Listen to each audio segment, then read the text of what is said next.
KBVR, Corvallis, 88.7 FM. State, Texas, and Stanford, among others. This is one of the larger collegiate invitationals in the country, so kudos to the Beavers men's golf team for being invited there.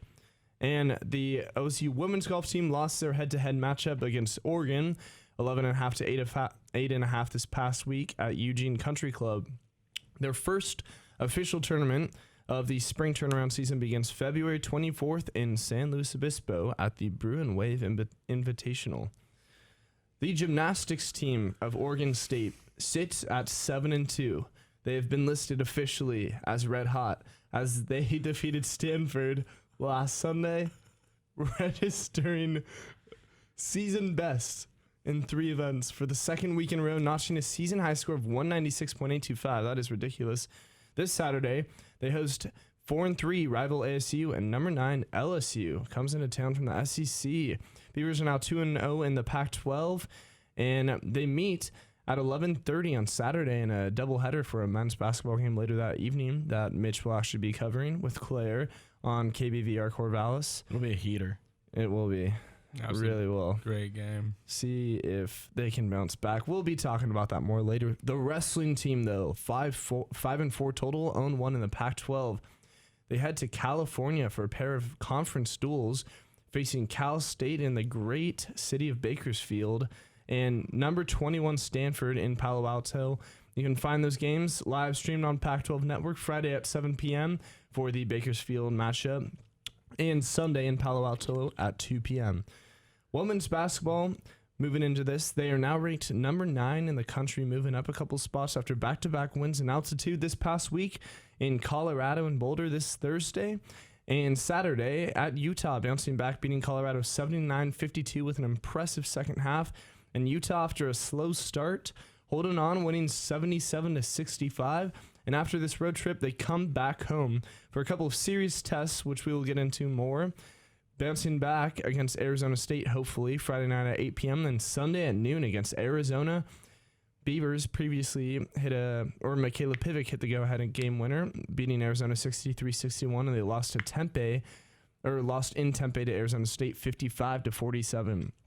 As the women got back on track, though, the confusion in Wayne Tinkle's squad continues, I would say. The Beavers finished the Bay Area swing, upsetting Stanford 68-63 off of 27 points by freshman Jared Lucas. Got hot. Haven't seen that a lot this season from beyond the arc for the Beavers. Then went off to what has been reality, and I'm losing a close game to Cal, 69-67. This week, though, they're back and off Thursday and come in Saturday, hosting the number 14 team in the nation, rival Oregon, with Pac-12 Player of the Year, Peyton Pritchard, most likely. I'm just going to put that out there. This game will be aired on Pac-12 Network for the 353rd meeting between the teams, the longest in college basketball Division I currently. Beavers hold the edge 189-163, including a lead of 103-64 in Gill. And the Beavs have won 3 of the last 4 meetings and previous 2 at Gill, including both games last season. That is the weekly update and wrap-up and preparation for the show. Off to you, Mitch. There we go. Awesome. Did you know Oregon State and Oregon, that's the most contested rivalry in all of college basketball? I can't believe that, yeah.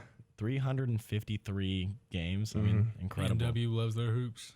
Yeah, there you go. Indoor sports, baby. And the Beavers hold the overall edge, as you mentioned, Soren, so that's going to be great. Again, that's going to be on this Saturday, 7:30 p.m. Tip from Gill Coliseum. We'll be right here live on KBVR. Myself and Claire Platt have the call from Gill Coliseum. That'll be a fun game. Oregon State's had some recent success in Gill, and it's been fun. Oregon State's been 4-6 against Oregon under Wayne Tinkle. They were 9-34 against the Ducks the previous 20 years. So Wayne's had the Ducks number a little bit, but not as much recently, I guess. And obviously Dana Altman's had a lot more postseason success with the Ducks going. So we'll just go ahead and dive into that game real quick. I mean, You mentioned Peyton Pritchard. Matt, you're not as high on Peyton Pritchard as Soren is. No, I'm not a big fan. I've seen this dude. Not a believer? I don't believe in him as much as I see all these people talking about he's a top 10 player in the country. He's just... that's steep. Yeah, I don't agree with that. I'm like, all top right. 10, no. Like, he's a... So, Matt, do you think he's the best point guard in the Pac-12 then? Well, yeah, the Pac-12 is a terrible point guard. It's either him or Remy Martin, and I'm not big on him either. So the Pac-12 is a very wing heavy, I would say. Okay, let me ask you this: who's going to show up? Because Tinkle needs only 89 to surpass Gary Payton for the all-time leading scorer in OSU men's basketball history. Not like he's going to drop 89, but Well, 2 points, he moves into number 10 in the all-time Pac-12 scoring. that's insane. So Wow. That is insane. But do you see Trace coming to play, or do you see Peyton, or do you see a couple of I think Trace is gonna. heavyweights? I think Trace is gonna show out. You know, I mean, Oregon has really good wing depth. They're really just a solid team all around. They're 10 deep. They're ridiculously athletic. Mhm. I think Trace is historically he does really well in big games. You know, that's the other guys you got to worry about. I mean, Ethan's game to game if he shows up. Kyler, Ethan's he's second in the Pac-12 in minutes this season out of all players. I know, that's insane. Is Tinkle first? Yeah. I don't know. I didn't look. I I'm just saw pretty sure. Ethan I second. think, I don't think it's it's I'm Trace pretty and- sure it's Trace- Trace and Ethan. Trace has got to be first. Trace is averaging like 37 minutes a game or something absolutely outrageous. But Kyler, I think he looks a lot better, but he's been trying to do too much. Like a lot of times he'll force a post up or Yeah. something like that on offense. When there's like, you'll see Trace in the corner just like screaming, jumping, waving his hands like feed me. And it's like Kyler wants to show off his new jump hook. Well, how Yeah. about that? I mean, Kyler did really well in the Stanford game. I Yeah, think he he was played great. challenged more in the with Andre Kelly on Cal. You know, Yeah. a bigger, stronger defender kind of gave him some troubles, but he did really well in that Stanford game. So really quickly, while we've got it right here, we'll go over our picks from last weekend. Shout out Soren. Soren had 2 picks. He had hit the Oregon State women's over Colorado. And get this, the final score was 79-52. Soren picked it 74-52. So off by 5 points. there. That's Pretty close. Yeah, Clairvoyant Not right there. psychic. Close, maybe. good job by you. I'm low-key clairvoyant. Also had the Cal men's game, right? Cal winning score of you had 64-58. It was 69-67. You were the closest there. Matt Brickdahl his picks this week. Didn't have any. You were kind of close with the Oregon State over women's over Utah. Actually, I was the one who got that one at 78-46. It was 77-65. So I was off by 20 points. Matt, you're off by 22. Soren by 23. And then the other They game. still got the win. Yeah, Yeah. exactly. You called That's all in that a matters. fix. You called in a fix. I did. Yeah, I'm paying refs out point here. You shaving. got me. Wow. And anyways, so then I had Oregon State beating Stanford 72-68. Final score 68-63. And then Matt, the big winner, the Super Bowl pick. It's kind of hard for me to talk about. Oh, you Let love it to out. see But, Let it out, Niners fan. You know, 31-20 was the final score for not the 49ers, and Matt had not the 49ers winning 35-24. Soren was 34-30. Those aren't bad picks. No, No. solid. I mean, picks. Mitch's was, I guess, Your but pick was stupid. You had a dumb pick. Wow, thanks for that one. Anyway, so we'll go ahead and, just talk about the men's team a little bit. They obviously went against Stanford. Final score from the men's Stanford game was 68-63. And then the final score, they obviously lost to Cal 69-67. So both these teams were close games. And then once you get the win over Stanford, you have another win over I believe a net one, Quad right? one, Quad yeah. one You in have net 3 rating. now. So you've got that one, you've got the Arizona game, you got the Colorado game. All 3 of your losses, or excuse me, all 3 wins for Oregon State Quad one. are quad ones. All 7 of their losses are below quad ones. They have against Pac-12 teams in the top 20 AP poll, they have 3 wins. Against teams not in the top 20 AP poll, they have 7 losses. So what's the strategy? Just schedule the best teams all the time, or what's going on? Yeah, out of conference play, Duke, North Carolina, Kentucky, Gonzaga. Let's send it. There No, you- I mean, this team is the most inconsistent basketball team in the world. On paper, we are an easy tournament team. We have great metrics and everything, net rating, Ken Palm, all that stuff. We're in the tournament. And then you watch us play, and it's like, how are we the most efficient offense in the country? And we average 1 point per possession, and we lose close games all the time. It's ridiculous. And I think part of it's just the rotations. I think guys gas out. Trace and Ethan played too many minutes, although this weekend they actually didn't really play. I mean, Ethan played sub 30 against Stanford. That's unbelievable. Well, he But put up, that's like- kind of due to foul trouble more so. put than- over 30 against. He played over 30 against Yeah. Cal. But even Trace played 32 against Stanford. That's probably his season low in the Pac-12 for sure. When they shot a pretty good percentage against Stanford. They So did. How about Jared Lucas? Jared Luke, they need to get him more run. I think that dude takes a little bit of time. I think a lot of shooters, you need a couple minutes to get loose, to get in the game, yeah, get the rhythm going. And what Tinkle likes to do is put Jared Lucas in for 2 minutes to spell Ethan, and that's the whole point of him being in, not to get him going. And it's like, why? We have this dude is a pure jump shooter when he's on, and like he's pretty adept at drawing fouls. Both games this week, and he shot I think like 9 and 5 free throws. It's not like this dude's a complete scrub on offense or anything. His whole thing is, hey, I play offense and I hustle hard. All-time leading scorer in the California Southern section. That's ridiculous. Crazy. There's been a lot of talent there. So Matt, Who's got a sniper? Yeah, so Jared Lucas obviously popped off. Who do you think's leading this Oregon State team in, in 3-point play in 3-point shot percentage during the Pac-12? Alfred? No.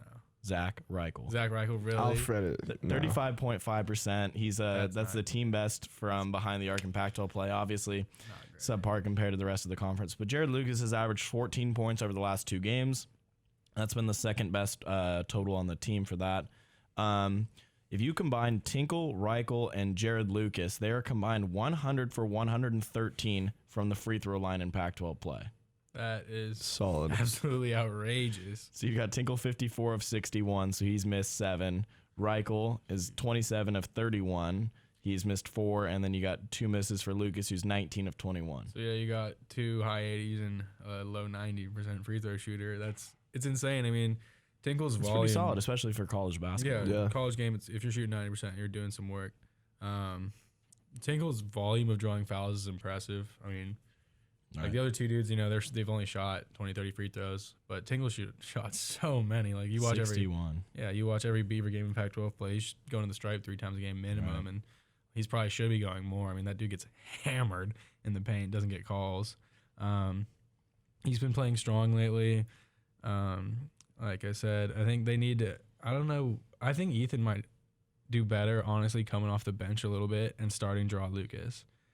I think in that role off the bench, because Ethan's whole game is like driving into the paint and like running the mid range, which I think would be really effective against teams' backup bigs.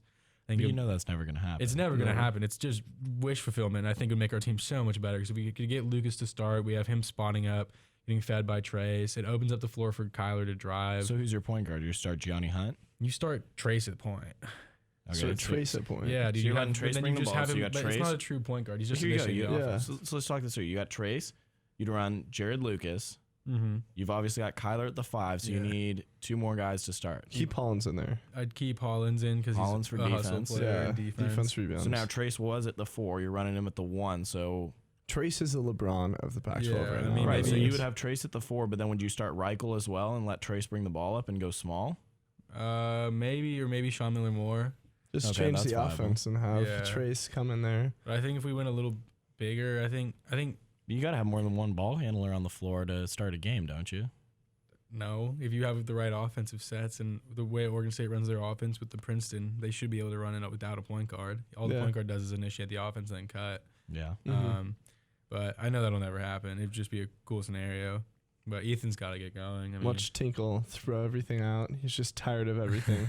I mean, honestly, I wouldn't. If I was him, I would have been shaking up the lineup. I'd be trying up some sub. Yeah, I would have been I would have had every single dude on the team play at least 10 minutes. You've just got to be scratching your head with the way that they show up in some of these games, and when it matters, they show up almost. But every game matters. Yeah, the mentality is interesting. I mean, the reason we've won all these games against Stanford, Colorado, and Arizona is these teams can't figure out the zone that we run, the 1-3-1 and the 2-3. When that zone is clicking, we're really good on defense, and all we have to really worry about is them not just getting hot from 3 and us cleaning the glass. Yeah. But a lot of sometimes we just don't. We either start the game in the 2-3 and teams get comfortable with it, and by the second half they're figuring it out because their coaches. What about when it goes? You start with man, get a little 1-3-1 in there, and then they come out and run 10 minutes of 2-3 in the second half and end up getting cooked. Yeah, that's the problem. They need to be switching their defenses more. They need to start games in man-to-man. They need to be more unpredictable because there's enough film out there at this point in the season where you know what guys are going to do in this 1-3-1 and 2-3 setup. So what you got to do is you got to be switching your offense every other time down the court. Like if you get try a basket, little full court press, like start the half or something in there. Yeah, like, mix that I really in there. feel like we don't see that very much with Tinkle. No, we don't. I mean, the problem is our team isn't that athletic, and to be a good pressing team, you have to be athletic. We have to be running a very specific, like Gianni Hunt and Sean Miller Moore would have to be in, and that would be the best time to press. We have their 2 best athletes pressing, I think. But yeah, we sit in the defense for too long, and one of the things that you got to do to disrupt an offense is keep switching it around. Because if a team thinks you're going to be in a 2-3, they call a play, you aren't in a 2-3, you're in a man. 10 seconds go by and they still are trying to figure out what you're doing and calling another play, and that just eats it in offense's efficiency. So we'll go ahead and switch gears a little bit, preview the Oregon game. Soren, you've obviously watched the Ducks a lot more. You played with Peyton Pritchard in high school. I mean, obviously really talented, guard in a lot of facets, just not just the scoring. Actually, is probably I'd consider him a pass first guard. Yeah, in a lot of senses. Yeah. But the duo of him and Chris Duarte, they've been kind of on a roll, and that was what happened. So they dropped their last game, coming off a 70-60 loss to the Stanford Cardinal. That was obviously down on the farm.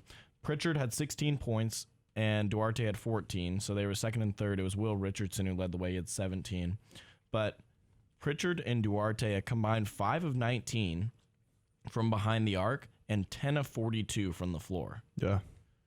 So when you're looking at this game, if you're trying to analyze how do you stop Oregon, obviously it's going to start with those two guys. Do you think that that's something that Oregon State's capable of? I mean, I just want to get your thoughts going forward on Pritchard and Duarte and how to kind of neutralize those guys. I mean, I think it's just a rhythm thing with both of them. I mean, it's been limited for the amount that they've tried to.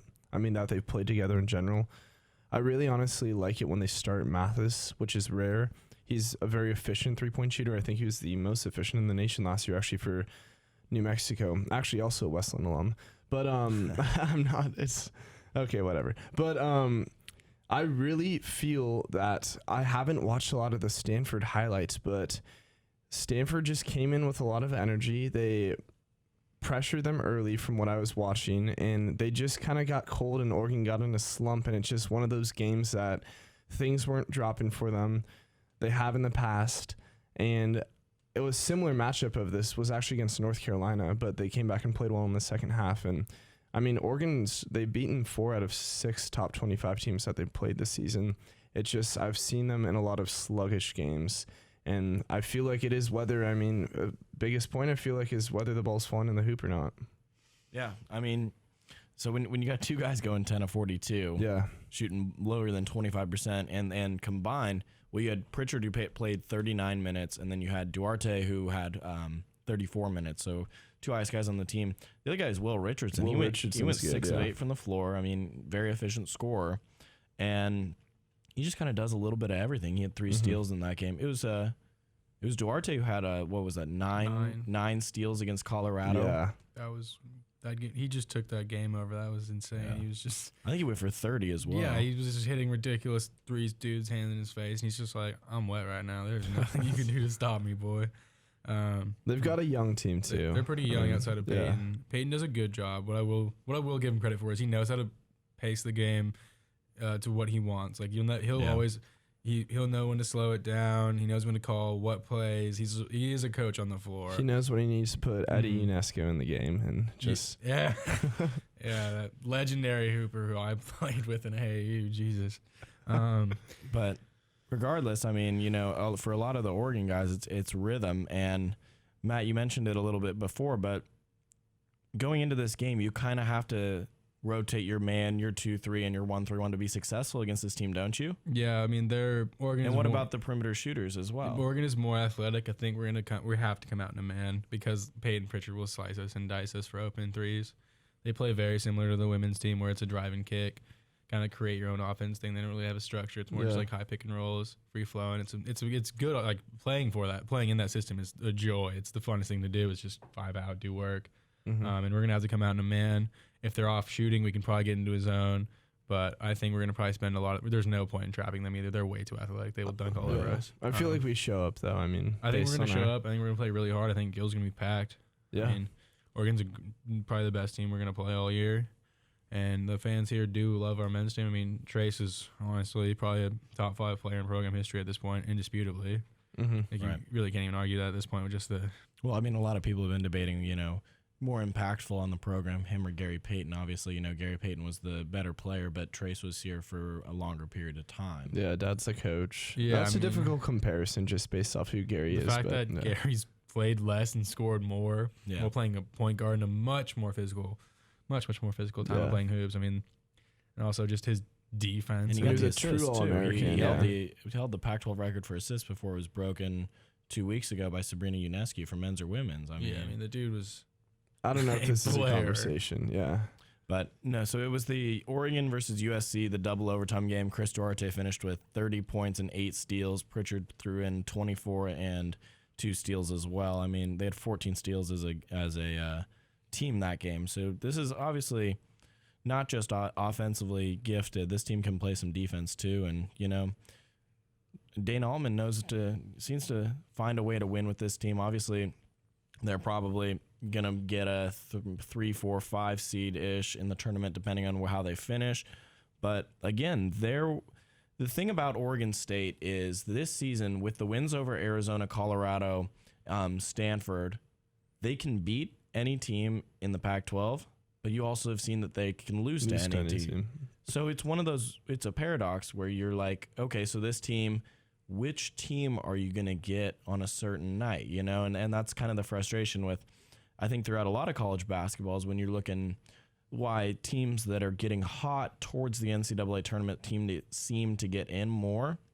Right now, I don't see Oregon State getting in unless they win the Pac-12 conference. Yeah. I think they needed to sweep and beat Cal as well. The Stanford win was huge They're for them. going to need to sweep Oregon. Yeah. Yeah, but that was how the 2015 team got into the tournament as well. They were at 6-3, I believe, or 3-6 to start Pac-12 play. Flipped the script, just about one out, and ended up making the tournament. But it's one of those teams that you got to get hot at the right time.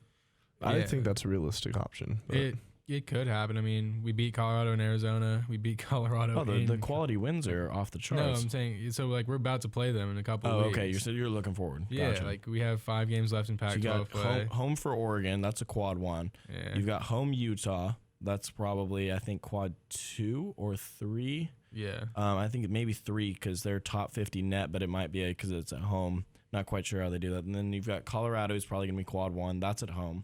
So that's going to be a huge weekend. Then you go on the road. You got Arizona State. That's quad 1, quad 3. At Oregon, quad 1 versus Stanford. And this is just based off of right now. So you can throw a lot more quality wins on this schedule. I mean, you've got 1, 2, 3, 4, 5 more chances to make a statement with 2 games against Oregon, 1 against Arizona, 1 against Stanford, and 1 against Colorado. They can still feasibly make the tournament at this point, which is kind of outrageous to say, but they're at back end of their schedule. If they can win out against a bunch of quad 1 teams, it's going to be hard to stop them, and they have a good showing in the Pac-12 tournament, honestly. So you've got eight games left on the schedule until you get to the conference. Yeah. And right now you're sitting at 3-7. yeah. So if you were, let's see, the conference, they're 3-7. If you got 8 there, I think if you can get to 11-7 theoretically. Yeah. 11-7 Which would be would the get way to them in go. the I tournament. think you could settle for 10-8. It's tough I to think find you a can team have making the tournament. Yeah. One more loss in there, but if you've got a 500 to just plus 500 paired with an 11-1 non-conference schedule, that's a 20-win season. Yeah. You're probably getting hot. in. You probably got to consider them. Yeah. I'd agree. Usually a team, I feel like, over 13 losses is never considered. I mean, even 10 at times, but I mean, didn't Syracuse get in at 500 like 2 years ago? yeah. Wait, the year that they went to the Final Four, also they were like a 13 seed and Yeah. had 10 Yeah. losses or so. Nobody expected them to do anything. Yeah. And then, I mean, to your 2-3 point though, zone. yeah. 2-3 zone works if you have Yeah. a bunch of dudes with 7-foot wingspans, man. So, all right, we'll go ahead and switch gears a little bit, talk about the women's basketball team. Women's team kind of struggled a little bit. They had 3 straight losses, Stanford, Oregon. And then they went on the road, had 2 big wins. One at Colorado. That was January 30th, Thursday. That was a 69-52 victory for them. And then on Saturday, they won at Utah, 77-65. That was pretty crazy because they had a much larger lead than that going into the final 2 minutes, and they let Utah go on a 12-0 run to close that game out. Or That was a 12-0, weird game from the 12-2. highlights I saw, yeah. And did you guys see Michaela Pivic's 3/4 Yeah. court shot? That was the Oh my gosh. She was behind Didn't count though. Yeah, for those who didn't count, the buzzer went off, and as soon as she throws an overhanded pass from behind the opposite free throw line, doesn't bank it, just swishes it in. And obviously, Michaela Pivic, former javelin thrower on the Shows the javelin skills, yeah. yeah. So I mean, it was pretty funny. I think it was. I'm not going to say who it was because I don't want to attribute this, but a Pac-12 media member was like, if you watch Michaela Pivic when she is announced at the starting lineups, they always throw the little Oregon State inflatable ball into the crowd.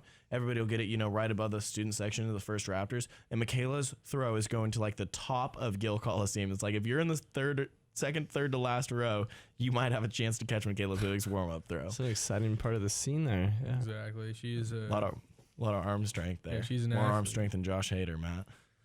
Shut up. That was a dumb thing to say. So for Oregon State, they have Arizona State and Arizona at home. This is a big week, yeah. It is because they barely squeaked by Arizona last time they played them. They won 63-61 down in Tucson. Game and winner by then- Michaela. Right, Yeah. Michaela had the little up and under Go move ahead. in the paint to get them, give them that win, and then they lost that Sunday. Arizona State completed the sweep of them and the Ducks.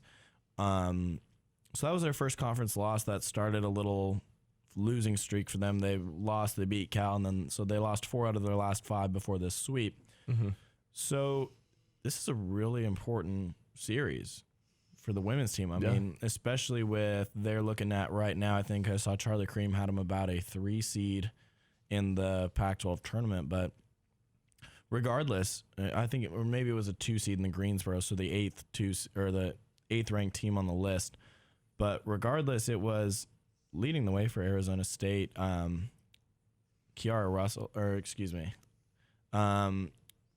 Jatavia Tapley had the way, but it was Riley Richardson, their stud point guard. She didn't really do a whole lot, but down the stretch had a really good finish for them. They ended up losing that game 55-47. So, I mean, you get these teams at home, but as Soren, you mentioned you were there at the Kelly Graves' press conference after the Civil War. Yeah. Arizona State, these are going to be 2 tough teams. I would not overlook UCLA either. I mean, they only play them once this year. It'll be at Pauley Pavilion. But the biggest thing with Arizona State from what I saw in the last game reminded me of Oregon a little bit in their physicality. And also at the same time, Arizona State's had their number in the last 4 times. Haven't they beaten them 4 straight, Oregon State? Something like Yeah. that. I don't know the exact number, but I know that they have had their number. I mean, but just looking at that alone, they've they did shoot. It was their worst shooting game of the year, I believe, against Arizona State in the last matchup. And they did out-rebound Arizona State, but it's just they got the drops when they needed to. They figured out a way, and they're well-coached, it seems like, and they're a Right. really tough team. And then Arizona's got Ari McDonald, Mm-hmm. former 5-star All-American. She's been great for them, had 15 points in the last game and nearly came back. I mean, they couldn't stop her in the 4th quarter of that game, and very impressive. So, again, that's for Oregon State women's this Thursday. Well, also, this is Friday. huge. To one more point is they've got 4 on the road after these 2 Right, home games. Right. So you've got Arizona In a row, State yeah. Friday at home at 8 p.m. Then you've got Arizona at home Sunday. That's a noon tip. And then you go, like you said, Soren, at USC, at UCLA, at Stanford, at Cal. So you got 2 top 10 teams in that. Yeah, UCLA's 10 right now. So UCLA's 10, Stanford's, are they 3, 4? Stanford's 3, or I Well, believe that they're going to move up. I think they're after- 6 yeah. actually, but they're going to end up Yeah. moving up. I Oh, haven't Oregon's seen, 3, my bad, yeah. because Oregon was 3, UConn was 4, Mhm. and Oregon took it to them. routed That them. was something.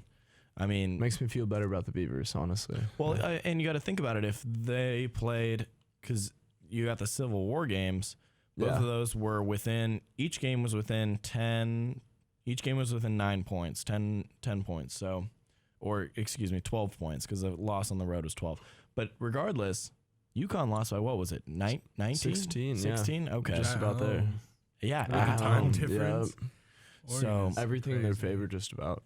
Yeah, Oregon is just a crazy talented team. Right. Matt, you mentioned this. This might be one of, you think that Oregon, when they're playing well, they might be one of the most talented women's basketball team. I mean, obviously, you got the UConn, They beat the Team 2013 USA, run. dude. They did. I know. First time since They 99. beat Team- When Diana But that was after Taurasi and Team USA Seabird- played in Oregon, flew to A&M, and then flew right back on I mean, Friday but they to just Sunday. flew to UConn. Oregon did after Still, that That's is a what's bunch multiple of, road games. bunch of grown professional athlete women. This is like the Yeah. best of the best. Maya Moore, all those girls, and then the Oregon college team, full of no kid over 21, 22, just actually competed and beat them. They're Sabrina's gonna absolutely be a- insane. After It's a covering the force game in against the league. Oregon State as well for Team USA, they were competing the whole game. There Yeah. was They're really even talented. it's pretty crazy. Yeah, well, team basketball gets you a lot of wins, especially, I think. when you got the way you played as a team, when Ruthie Hebert goes for, 20 and 12, Sabrina didn't even shoot that well from the floor. She had Doesn't need to, yeah. 8 assists Just and dish 8 up some rebounds. assists and I mean, they got this couple 3 balls to fall, and they finish. It's Yeah. impressive. They're ridiculous. I think Oregon State, the big issue this year in conference play is they haven't had all of their key players clicking at the same time. It kind of seems like Right. among the 3 guard, main ball handlers, Michaela, Destiny, and Aaliyah, it's always one of them or maybe 2 of them has a good game, and then the third kind of doesn't play that efficiently, like the last 2-game road trip. right. So- Destiny just really did not have a great trip. No, and then there was the first game against Colorado. That was when Aaliyah. Aaliyah popped Yeah. off. Yeah, Aaliyah went Aaliyah. 7 of 9 from deep. She Mhm. finished with 26 points, 9 of 14 from the floor, and then Destiny chipped in 11 on 4 of 10 shooting. Michaela 8, 7 for Kennedy Brown. But it was good to see Kennedy Brown struggled a little bit. She had, again, 13 rebounds, led the team. I mean, she's just cleans glass like no other. Michaela Pivic with 9. But Kennedy Brown, 3 of 7 from the floor. And Matt, this is something we've been waiting for her to kind of start to get her in her rhythm.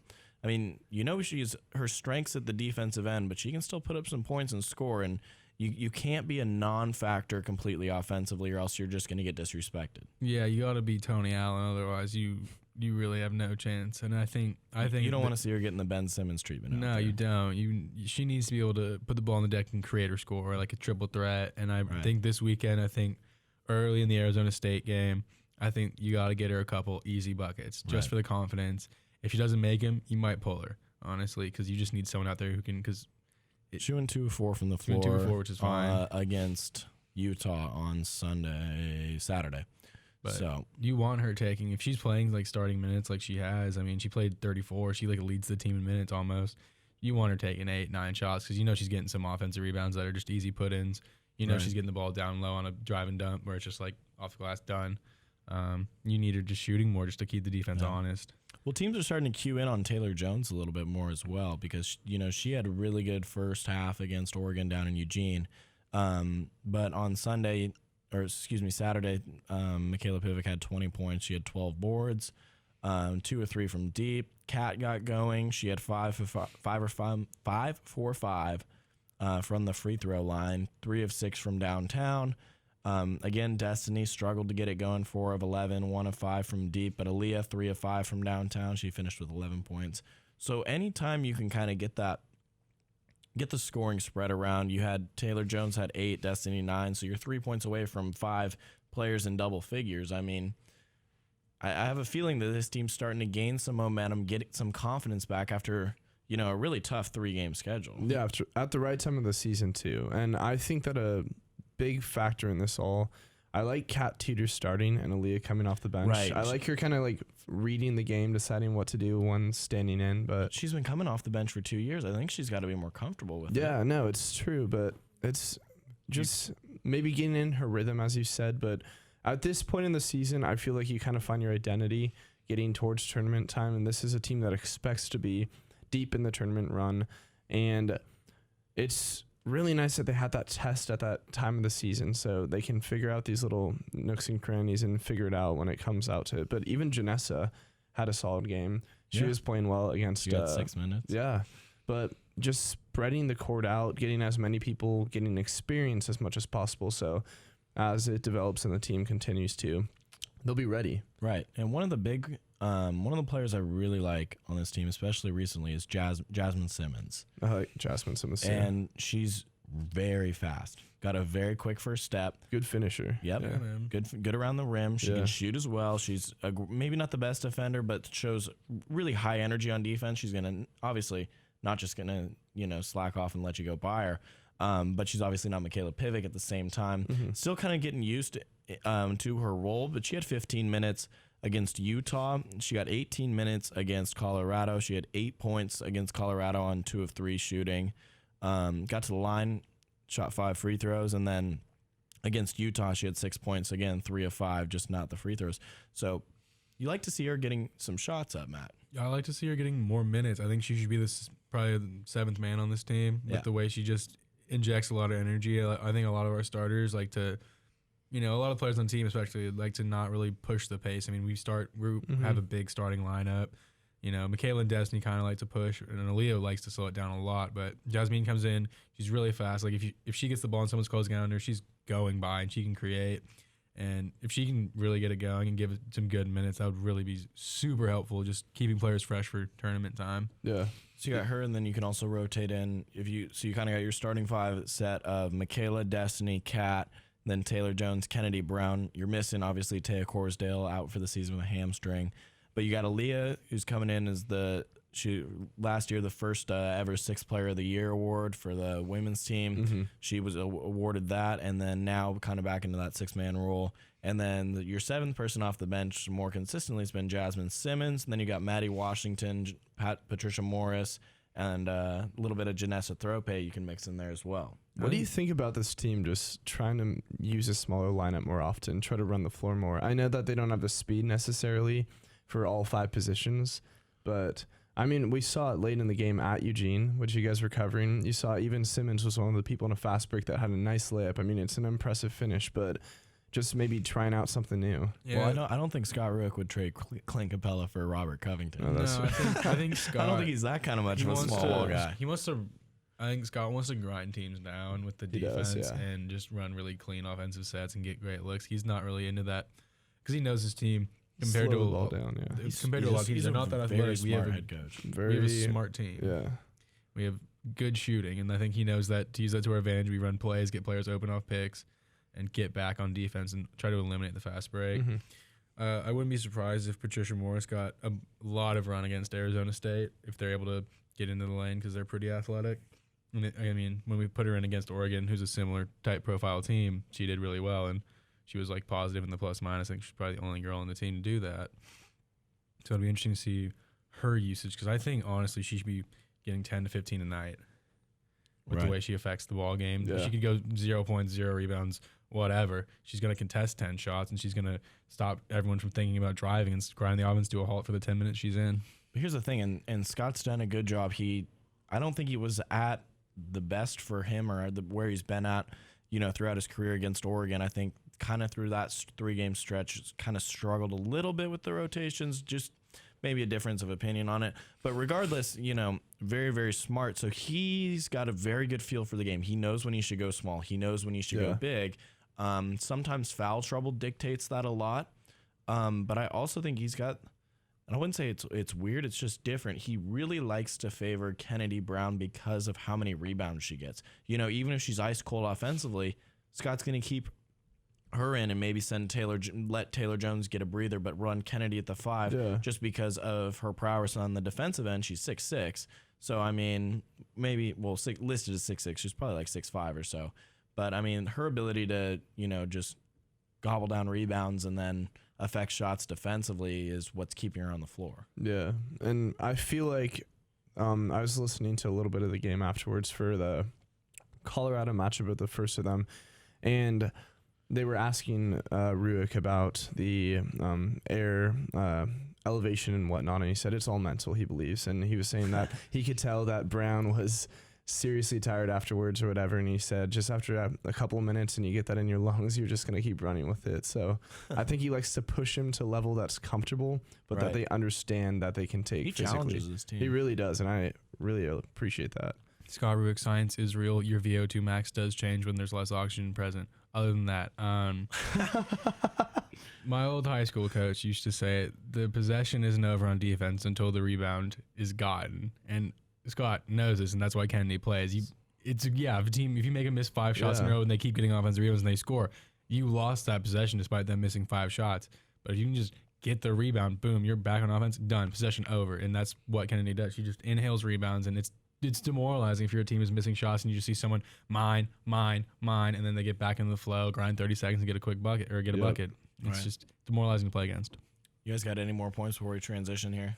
No. I'm fine. All right. Well, I wanted to talk a little bit because it is National Signing Day. So I wanted to do a little bit of football recruiting here before we talk, and kind of a nice little segue into you guys roasting me about the Niners losing the Super Bowl. What? That's So- crazy. So one of the big things that Jonathan Smith has done is he's kind of become a little bit of this transfer brought in a lot of lot of former 4-star guys, a lot of guys who have gone to junior college and are now looking for a home. So you've got one of the big guys he's brought in, Chance Nolan, Mission Viejo, California. He Rivals has got him listed as the 4-star, 5.8. He's the highest rated player in the class. So most of these guys were already signed. The only new people that are additions to the class is you've got Tyler Morano from Livermore, California, 6'6", 265. He comes in. Only a 2-star, but he's one of those pieces that's going to add depth to the O-line. Obviously, most likely going to be a redshirt candidate for the team. And then you had 2 preferred walk-ons added today, actually local guys from the state of Oregon. So going to go ahead and pull that up. But some of the other guys you've got Alton Julian coming in. I believe he's going to be a cornerback for him. San Mateo, California. You got Jonathan Riley, a freshman from Kilgore, Texas. Looking at safety, you've got John Miller from Tualatin, Oregon. He's going to play linebacker. Freshman quarterback Ben Gulbranson, quarterback from Newberry Park. These are all 3-star guys, by the way. You've also got Zariah Beeson, Dallas, Texas. He was a 4-star. The Rivals dropped him down to 3 stars because his offense basically was the wing T, and he didn't get thrown the ball or hardly at all. So that was one of the reasons he wanted to go to the Pac-12. And then you've got Isaiah Newell, and this guy only rated 3 stars, but 6'2", 220 from Walnut Creek, California. Matt, there you go. There's a lot of Bay Area players that we've recruited. I know. Rajon Wright, Oakland. Exactly. There's a bunch. Bay Area's a hotbed of football talent.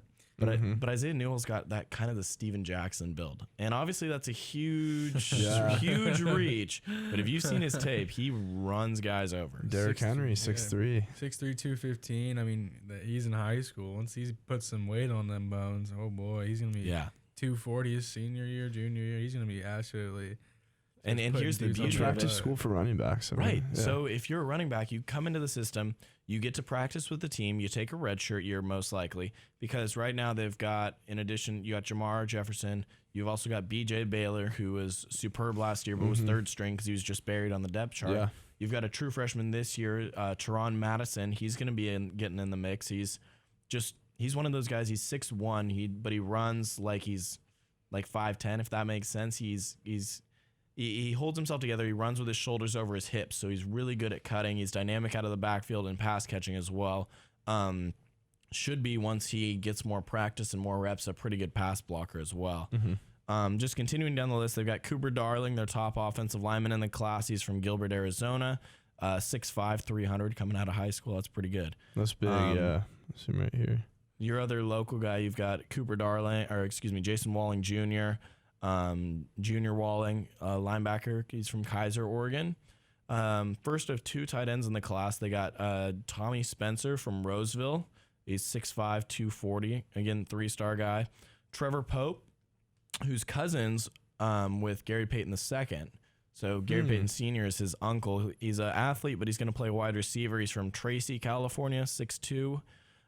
We've got Silas Bolden, who's going to be playing wide receiver as well.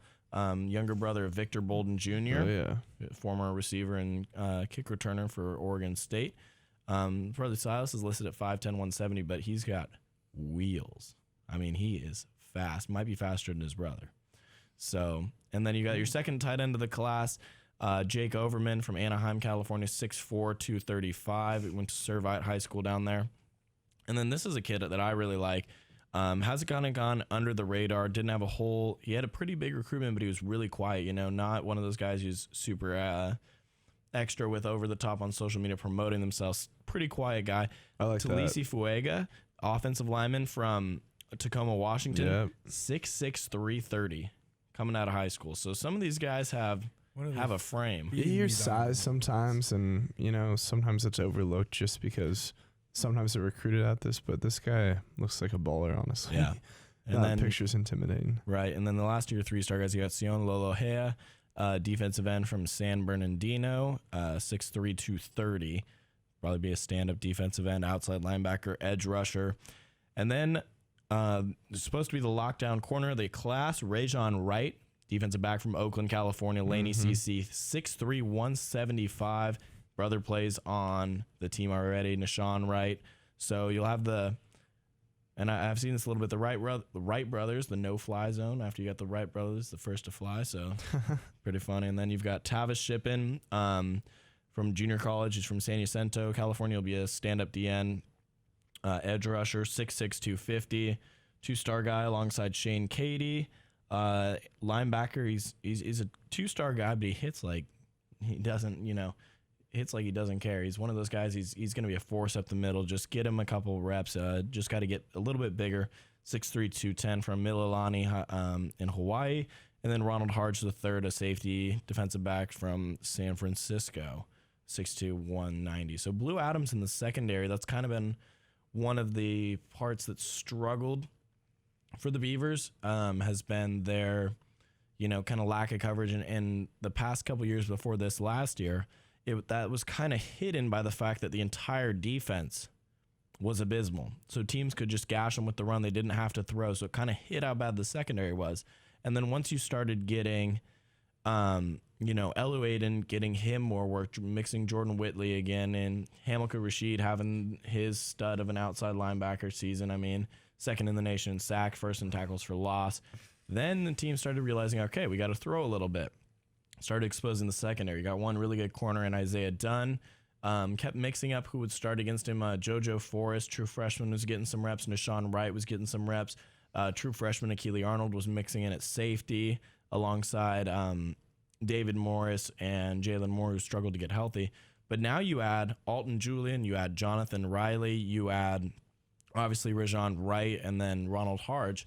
And I mean, they got a lot of size. And Blue Adams, one of the things he likes is we're looking for, guys that are 6 foot plus. And now you got a bunch of 6'2", 6'3" guys. So that should make a big difference in the secondary.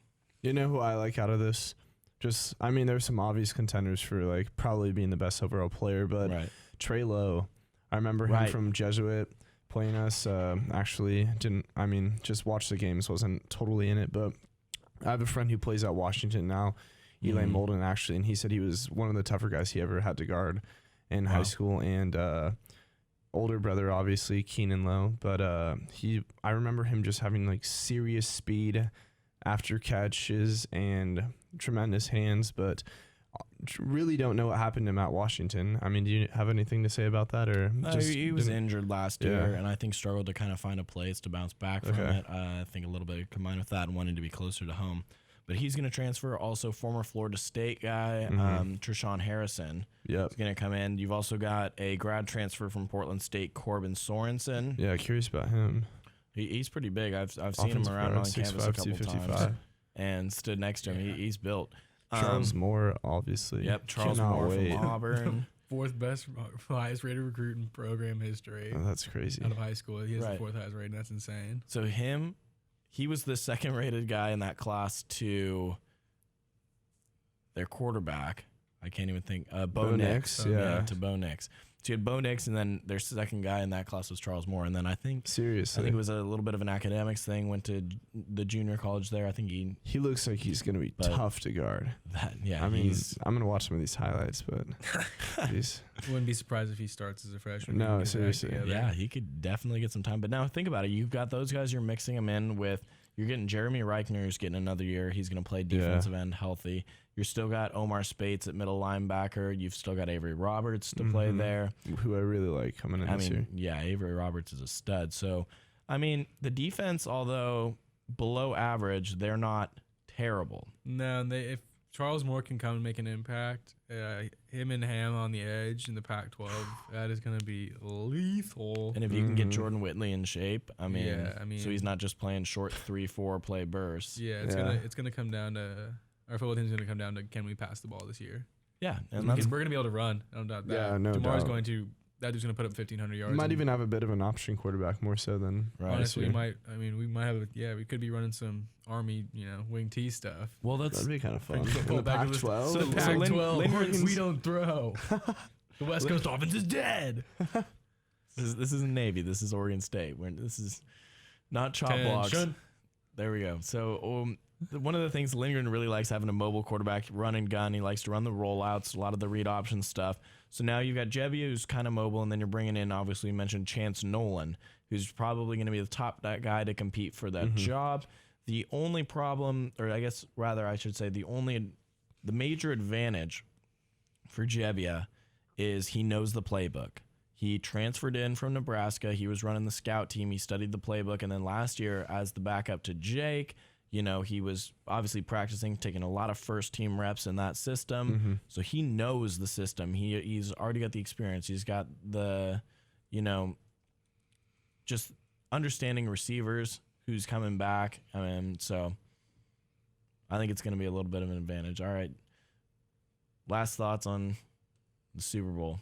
Soren, you texted me. You were really happy about it. First thoughts, I wouldn't say I was happy. I was a little enthusiastic after the case, but I thought it was a great game. I seriously like to look at Super Bowls in like grades. I'd probably put that Super Bowl as like a B+ maybe.